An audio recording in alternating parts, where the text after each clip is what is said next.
Hola, ¿qué tal? Esto es Smart Business. El tema de hoy es el crecimiento de México y es que tanto la CEPAL como los analistas encuestados por Banjico redujeron sus expectativas para nuestro país. Para hablar del tema me acompañan Víctor Piz y Rodrigo Granovsky. Bienvenidos. La CEPAL citó el crecimiento del país en 2.1% y la encuesta de Banjico en 2.19%. Víctor, dentro de la encuesta de Banjico, ¿qué factores destacan como amenazas al crecimiento, además de la inseguridad que sigue liderando la lista?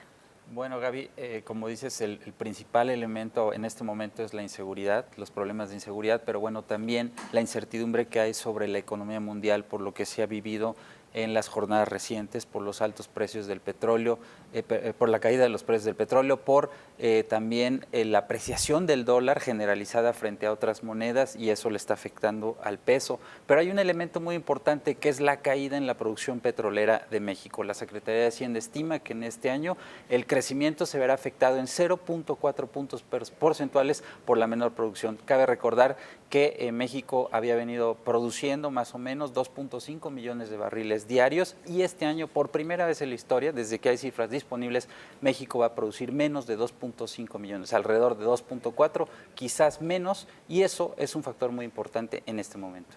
También vemos como factor la situación interna del país, ¿no? ¿Qué significa esto? Así es, en la encuesta del Banco de México lo que ya se refleja nuevamente la incertidumbre que tienen los analistas por los problemas políticos, por lo que se ha vivido en los últimos 2 meses, los problemas de impunidad, los problemas también de crimen. Eso está nuevamente en el radar de los analistas y aunque no es el factor más importante o el factor de mayor riesgo para el crecimiento, nuevamente está en el espectro de riesgos que ven los analistas. Gracias, Víctor. Y Rodrigo, aunque ajustado ligeramente al alza, el tipo de cambio sigue siendo optimista en comparación con los niveles actuales. ¿Podría esto reflejar una mejora en la fortaleza del peso dentro de unos meses? Sí, tienes razón, Gaby. Lo que pasa es que en realidad lo que estamos viendo con el peso actualmente no es una debilidad del peso, sino una fortaleza del dólar.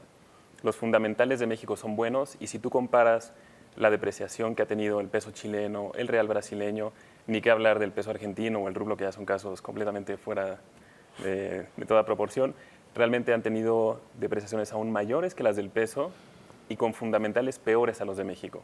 México, a pesar de algunos ajustes que tiene que hacer todavía, tiene sólidos fundamentales macroeconómicos que sustentan el nivel del peso y además tenemos la fortaleza de las reservas internacionales que están en 194,000 millones de dólares, más la línea de crédito flexible que se acaba de renovar.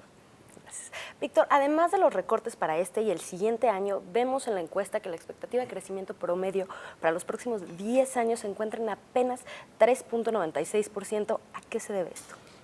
Si lo ponemos en números redondos, diríamos que los analistas están viendo un crecimiento de 4% en promedio en los próximos 10 años. No es una buena noticia porque quiere decir que el mercado no le ha comprado al gobierno la expectativa de que las reformas van a detonar un crecimiento superior al 5%, como lo espera el gobierno hacia finales de esta administración. Su perspectiva del gobierno es que hay un crecimiento incluso superior al 5% hacia el año 2018, que sería el último de esta administración, y el mercado está viendo un crecimiento de 4%, lo cual quiere decir que las reformas no van a ser suficientes para elevar el potencial de crecimiento de la economía y que se van a requerir otras medidas adicionales, por ejemplo, el fortalecimiento institucional, que es un tema que está de moda por lo que se ha vivido en los últimos meses y evidentemente instrumentar adecuadamente las reformas va a ser clave para que el crecimiento supere ese espectro del 4%. Claro.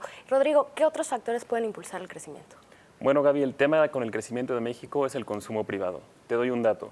Desde la gran recesión del 2009 hasta la fecha, el consumo en México, el consumo privado, ha crecido solo 9%, mientras que las exportaciones han crecido un 42%. Esto te da una magnitud de qué es lo que está jalando el crecimiento en México. Si necesitamos impulsar el consumo, la demanda interna. Sin duda. Rodrigo, Víctor, muchas gracias. Gracias por acompañarnos. Esto fue Smart Business. Siga en El Financiero Bloomberg.